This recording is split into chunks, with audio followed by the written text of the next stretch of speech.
जय हिंद मेरे प्यारे दोस्तों, हमारे इस चैनल नेक्स्ट टाइम आपका स्वागत है। देखिए, स्टेट बैंक ऑफ इंडिया के अंतर्गत पे लगभग 600 पोस्टों के लिए प्रोबेशनरी ऑफिसर के लिए 27 दिसंबर 2024 को आपके लिए विज्ञप्ति यहाँ पर नोटिफिकेशन अपडेट किया है। ठीक है, देख लेंगे पूरा फॉर्म फिल करने के लिए क्या इंपॉर्टेंट पॉइंट यहाँ पर निकल के आती है। सॉल्व रूप से इस वीडियो के अंतर्गत हम डिस्कस करेंगे, बनी रहेगा।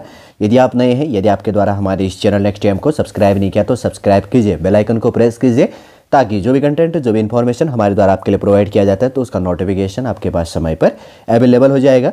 स्टेट बैंक ऑफ इंडिया के अंतर्गत पे वैकेंसी अपडेट है। देखिए, जैसे कि यहाँ पे स्क्रीन पे दिख रहा होगा आपको, इसके अंतर्गत पे इसमें 2-3 पॉइंट हैं। सबसे पहले वैकेंसीज की बात करें तो प्रोबेशनरी ऑफिसर के लिए है। देखिए, यहाँ पर है registration, applications and payment of fees. तो आप 27 दिसंबर से लेकर कब तक कर सकते हैं? 16 जनवरी 2025 तक ये प्रोसीजर कर सकते हैं। ठीक, इंपॉर्टेंट डेट देख लिया। वैकेंसी संबंधी इंपॉर्टेंट इन्फॉर्मेशन यहाँ पर नीचे देख लेते हैं।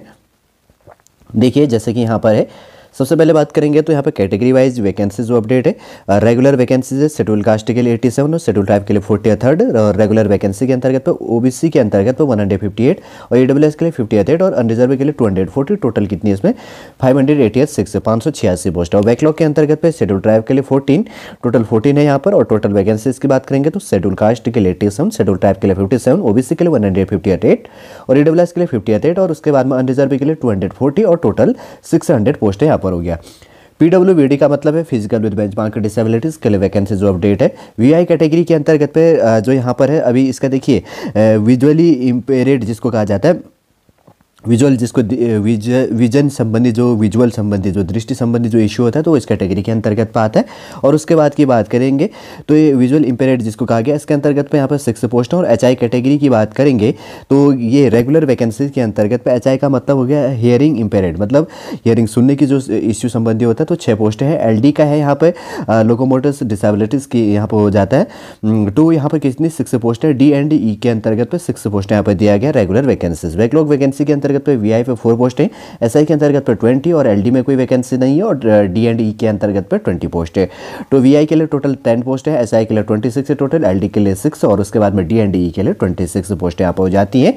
ये चीज़ देख लिया होगा वैकेंसी संबंधी कैटेगरी वाइज वाले में। देखिए, इंपॉर्टेंट डेट काफ़ी इंपॉर्टेंट हो जाते हैं। ये डेट देखिएगा एक एक करके, मैं शॉर्ट में बता देता हूँ आपको। देखिए, सबसे पहले है online registration including edit modifications of application by candidate 27 दिसंबर से लेकर 16 जनवरी 2025 तक। उसके बाद में payment of application form fees तो 27 दिसंबर से लेकर 16 जनवरी 2025 तक है। और उसके बाद में डाउनलोड ऑफ प्रिलिमिनरी प्रीलिम्स का जो प्री का एग्जाम होता है और कॉल लेटर तो ये क्या है 3rd और 4th week of February 2025 onwards कहा गया है। ठीक है, फिर उसके बाद में जैसे यहाँ पर कहा गया, ये वाला पॉइंट है ऑनलाइन प्रिलिमिनरी जो एग्जामिनेशन है 8th एंड 15 मार्च 2025 को। फिर उसके बाद में declarations of result of preliminary examinations April 2025, download of mains examination call letter है 2nd week of April 2025 onwards जिसको कहा गया है। फिर उसके बाद में फेज 2 के अंतर्गत है ऑनलाइन मेंस एग्जामिनेशन अप्रैल मई पे हो जाएगा 2025 में और declarations of result of mains examination मई जून 2025 और उसके बाद में download of phase 3 call letter तो मई जून 2025 में। फिर उसके बाद में है, अगर बात करेंगे तो साइकोमेट्रिक्स बेस के अंतर्गत क्या चीज़ है, साइकोमेट्रिक जो टेस्ट है आपका मई जून में यहाँ पर हो जाएगा। ये भी हाईलाइट कर देता हूँ, जैसे यहाँ पे लिखा गया है इंटरव्यू एंड ग्रुप जो एक्सरसाइज है यहाँ पे मई जून 2025 में होना है और डिक्लेरेशन ऑफ फाइनल रिजल्ट आपका मई जून 2025 में हो जाएगा। और जैसे यहाँ पर कहा गया है प्री एग्जामिनेशन से training of schedule caste, schedule tribe, OBC और पीडब्ल्यूबीडी कैंडिडेट के लिए download of call letter for pre examination से ट्रेनिंग के लिए जनवरी फरवरी 2025 और conduct of pre examination training फरवरी 2025 में होगा। ठीक है, ये चीज़ तो देख लिया होगा। इंपॉर्टेंट डेट काफ़ी इंपॉर्टेंट हो जाता है। अब एज लिमिट काफ़ी इंपॉर्टेंट है। देखिए, एज लिमिट है यहाँ पर 1 अप्रैल 2024 के बेस में आपका मिनिमम एज लिमिट 21 और मैक्सिमम 30 साल होना चाहिए। 1/4/2003 से लेकर 2/4/1994 के बीच में आपका डेट ऑफ बर्थ होना चाहिए। अब देखिए यहाँ पर जैसे यहाँ पर है other backward class, OBC non creamy layer के लिए 3 ईयर्स का एज रिलैक्सेशन है, एज में छूट मिलना है। और शेड्यूल कास्ट और शेड्यूल ट्राइब के लिए एससी और एसटी के लिए 5 ईयर्स का। Persons with benchmark disability PWBD में अगर वो अनरिजर्व और ईडब्ल्यूएस कैटेगरी है तो 10 साल की एज लिमिट में छूट मिलेगी। ओबीसी के लिए 13 और पीडब्ल्यूबीडी शेड्यूल कास्ट और शेड्यूल ट्राइब के लिए 15। देखिए, यहाँ पर 30 है तो प्लस कर दीजिएगा। ठीक है, 3, 5, 10 और यहाँ पर जो कितना दिया गया उसके बाद में 13 और 15 का। फिर उसके बाद में डी पॉइंट है एक्स सर्विसमैन के लिए है commissioned officer including emergency commissioned officer है, ECO short service commissioned officer, WSO etcetera यहाँ पर आ जाता है, मिलिट्री एटसेट्रा जो चीज़ है तो उसके अंतर्गत पे 5 ईयर्स का एज लिमिट यहाँ पर मिल जाएगा। ठीक, देखिए इसेंशियल एजुकेशन एकेडमिक जो क्वालिफिकेशन है काफ़ी इंपॉर्टेंट हो जाता है। 30/4/2025 तक आपका कंप्लीट होना चाहिए, जो अपेयरिंग के अंतर्गत आता है 30 अप्रैल 2025। Graduation in any discipline from recognised university और an equivalent qualification recognised as such by the central government. Those who are in the final year semester of their graduations may also apply provisionals subject to the conditions that they called for interview. They will have to produce जो इसके अंतर्गत पे क्या करना है, proof of having passed the graduation examination on or before 13 April 2025. Candidate having integrated dual degree IDD जिसको कहा जाता है integrated dual degree certificate should ensures that the date of passing the IDD is on or before 13 April 2025. Candidates passing qualifications such as medical engineering से chartered accountant cost accountant ETC would also be eligible. Appearing student इसके लिए eligible है। वैसे graduation मांगा गया है, कोई education में फिक्स वो चीज़ नहीं है कि आपका इतना % होना चाहिए। तो आपका जो अपेयरिंग है तो उनका देखिए इंटरव्यू तक क्लियर हो जाना चाहिए पोस्ट ग्रेजुएशन 30 अप्रैल 2025 तक। ठीक, क्वालिफिकेशन भी आपने देख लिया। आगे बढ़ते हैं, उसके बाद में यहाँ पर शॉर्ट की दिया गया है बहुत सी जानने के लिए, ब्लाइंडनेस एटसेट्रा जो चीज़ें बहुत सारे पॉइंटों में डिस्कस किया होगा। और यहाँ पर देखिए कोड है, ठीक है, कैटेगरी का अलग अलग कोड दिया गया, आप देख लीजिएगा आपका जो भी कैटेगरी के अंतर्गत पे इंक्लूड आता है। देखिए प्रीलिम्स का जो आपका एग्जाम होना है, सबसे पहले बात करेंगे यहाँ पे इंग्लिश लैंग्वेज के लिए 40 क्वेश्चन 20 मिनट का टाइम, और क्वांटिटेटिव एप्टीट्यूड के लिए 30 क्वेश्चन और 20 मिनट्स, और रीजनिंग एबिलिटी के अंतर्गत तो 30 क्वेश्चन और 20 मिनट्स। 100 मार्क्स का होगा, 100 क्वेश्चन होंगे, 1 आवर्स का आपको टाइम दिया जाएगा। नेगेटिव मार्किंग इसके अंतर्गत तो होगा। फिर उसके बाद में यहाँ पे इंक्लूड हो जाता है किसके लिए, ऑब्जेक्टिव जो है मेंस के लिए। तो इसके अंतर्गत पर भी क्या है, देखिए सबसे पहले रीजनिंग और कंप्यूटर के लिए 3 आवर्स का 3 घंटे का आपको टाइम दिया जाएगा, और यहाँ पर 170 क्वेश्चन होंगे, 200 मार्क्स का पेपर होगा। रीजनिंग एंड कंप्यूटर एप्टीट्यूड के लिए नंबर ऑफ क्वेश्चन 40, 60 मार्क्स और 15 मिनट का टाइम दिया जाएगा। और उसके बाद में डेटा एनालिसिस के लिए इंटरप्रिटेशंस इंक्लूड हो जाता है 30 क्वेश्चन और 60 मार्क्स का 45 मिनट। फिर थर्ड है जनरल अवेयरनेस, इकोनॉमिक्स और बैंकिंग अवेयरनेस से 60 क्वेश्चन 60 मार्क्स का और 45 मिनट। फिर उसके बाद में इंग्लिश लैंग्वेज के लिए 40 क्वेश्चन और 20 मार्क्स का यहाँ पर इंक्लूड किया जाएगा, और उसके बाद में 40 मिनट का आपको टाइमिंग दी जाएगी। ठीक है, 170 क्वेश्चन 200 मार्क्स का होगा, 3 आवर्स का आपको 3 घंटे का 180 मिनट का आपको टाइमिंग दी जाएगी। उसके बाद में डिस्क्रिप्टिव जो पेपर है आपका, देखिए कम्युनिकेशन से जो स्किल हो गया, ईमेल संबंधी हो गया, रिपोर्ट हो गया, सिचुएशन एनालिसिस से संबंधी, प्रेस जो राइटिंग होता है, संक्षिप्त लेखन जिसको कहा जाता है, प्रेस राइटिंग जिसको कहेंगे। तो यहाँ पर क्या होगा, मैक्सिमम मार्क्स है 50 मार्क्स का, और 30 मिनट का आपको टाइमिंग दिया जाएगा। 250 मार्क्स का यहाँ पर टोटल पेपर हो गया। ठीक है, टेस्ट ऑब्जेक्टिव टेस्ट और उसके बाद में डिस्क्रिप्टिव पेपर संबंधी, ये चीज़ आपने देख लिया। फिर उसके बाद में देखिए यहाँ पे साइकोमेट्रिक्स टेस्ट होना है 3rd स्टेप बेस के अंतर्गत पे, यहाँ पर इंक्लूड है साइकोमेट्रिक्स टेस्ट, और उसके बाद में ग्रुप एक्सरसाइज, उसके बाद में पर्सनल इंटरव्यू। ठीक है, और साइकोमेट्रिक्स टेस्ट आपका कहा जाएगा, जैसे यहाँ पर लिखा भी गया है कि the bank will conducted psychometrics test for personality profiling के लिए, आपका पर्सनली जो आपका क्या चीज़ है उसको टेस्ट करने के लिए ये चीज़ किया जाता है, of those candidates who will be shortlisted for phase 3 के लिए। ठीक, ये चीज़ आपको ध्यान में रख लेनी है। फिर उसके बाद में ग्रुप एक्सरसाइज का 20 मार्क्स का होगा, और इंटरव्यू 30 मार्क्स का, टोटल 50 मार्क्स का ये चीज़ यहाँ पर हो जाता है इंटरव्यू संबंधी। ठीक है, ग्रुप एक्सरसाइज और इंटरव्यू दोनों इंक्लूड है, 20 मार्क्स का ग्रुप एक्सरसाइज और उसके बाद में 30 का इंटरव्यू है, फिर टोटल 50 मार्क्स का हो गया। और साइकोमेट्रिक्स से जो टेस्ट लेना है तो आपका साइकोमेट्रिक्स से जो टेस्ट होगा तो पर्सनैलिटी प्रोफाइलिंग बेस के अंतर्गत तो आपके लिए लिया जाएगा, मेंटली आपको थोड़ा सा टेस्ट करने के लिए।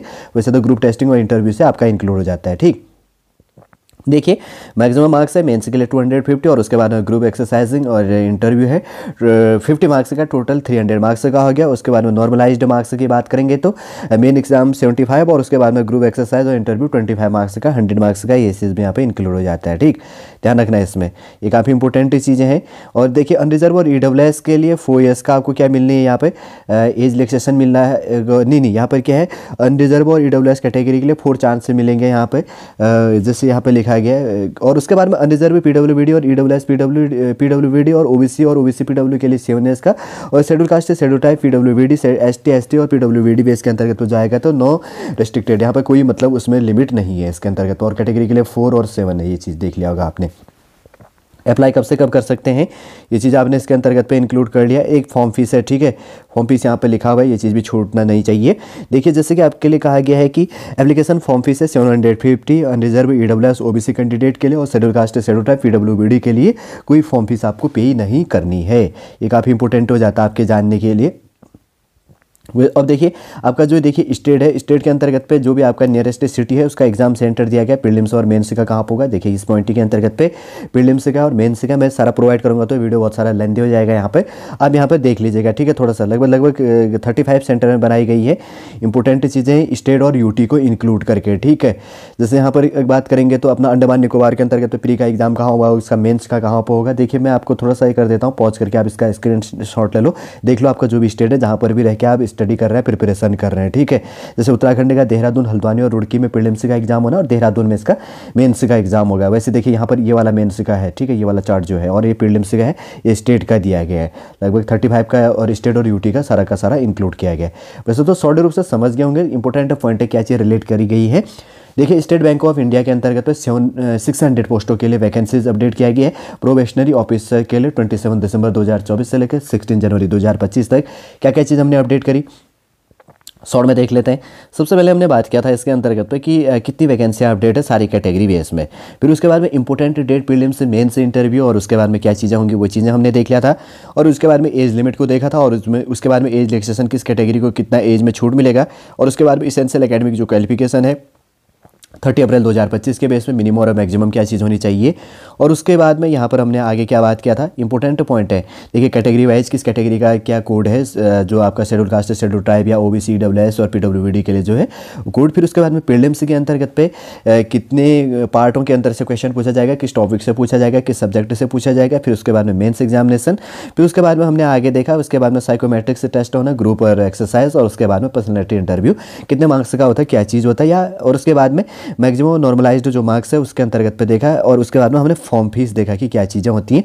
लास्ट टाइम हमने बात करी थी कि यहाँ पर जो नंबर ऑफ चांसेस दिया जाएगा तो कितने चांसेस के अंतर्गत पे दिए जाएंगे वो भी इसमें बात किया गया है। और उसके बाद में हाउ टू अप्लाई की बात करेंगे तो आप SBI या IBPS गूगल या क्रोम पर सर्च कीजिएगा, उस वेबसाइट पर जाके आप फॉर्म फिल कर लेंगे। IBPS पे से देख लीजिएगा, नहीं तो देखो एक मैं हाईलाइट कर देता हूँ आपके लिए, cgrs.ibps.in पे जाकर आप फॉर्म फिल कीजिए। या गूगल या क्रोम पर SBI भी लिखेंगे तो आप अप्लाई कर लेंगे। लेकिन आप जब IBPS करके सर्च करेंगे तो या SBI करेंगे तो थोड़ा कन्फ्यूजन हो जाएगा, लेकिन IBPS.in करेंगे तो आपको क्लियर निकल के आएगा, ठीक है। 600 पोस्टों के लिए जो वैकेंसी अपडेट है पोर्टल चालू हो जाएगा।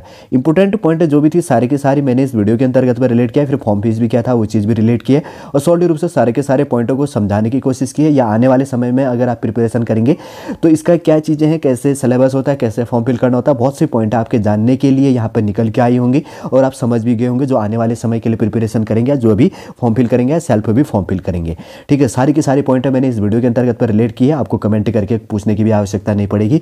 यदि आज का वीडियो आपको अच्छा लगे तो लाइक कीजिएगा, कमेंट कीजिएगा और हमारे इस चैनल नेक्स्ट टाइम को सब्सक्राइब कीजिए।